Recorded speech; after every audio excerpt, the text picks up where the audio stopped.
পর্তুগালের রাজধানী লিসবনে যথাযোগ্য মর্যাদায় কূটনীতিকদের নিয়ে উদযাপিত হয়েছে বাংলাদেশের মহান স্বাধীনতা দিবস ও জাতীয় দিবস।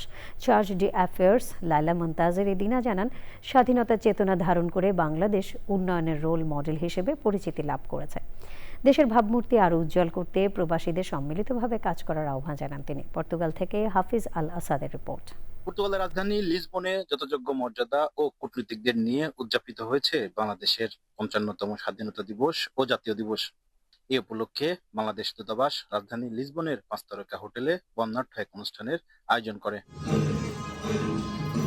চার্জ d'Affaires লায়লা মুনতাজির দিনার আমন্ত্রণে আয়োজিত অনুষ্ঠানে সঞ্চালনা করেন দূতালয় প্রধান এস এম কলম সরোয়ার।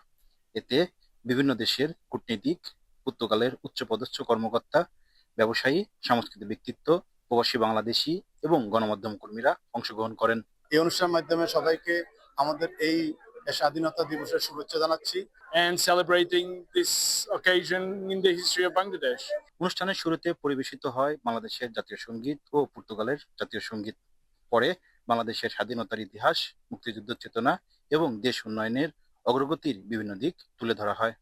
এটি অত্যন্ত আনন্দের বিষয় যে আমাদের আহ্বানে সাড়া দিয়ে কূটনীতিকরা আমাদের অনুষ্ঠানে উপস্থিত হয়েছেন এবং তারা আমাদের সরকারের উত্তরোত্তর সাফল্য কামনা করেছে। অনুষ্ঠান শেষে বাংলাদেশি শিল্পীদের অংশগ্রহণে পরিবেশন করা হয় মনোরঞ্জন সাংস্কৃতিক অনুষ্ঠান। পরবর্তীতে অতিথিদের জন্য পরিবেশন করা হয় বাংলাদেশিদের ঐতিহ্যবাহী খাবার, যা অনুষ্ঠানের ভিন্ন মাত্রায় যোগ করে। লিসবনের বুকে আজ লাল সবুজের জয়গান।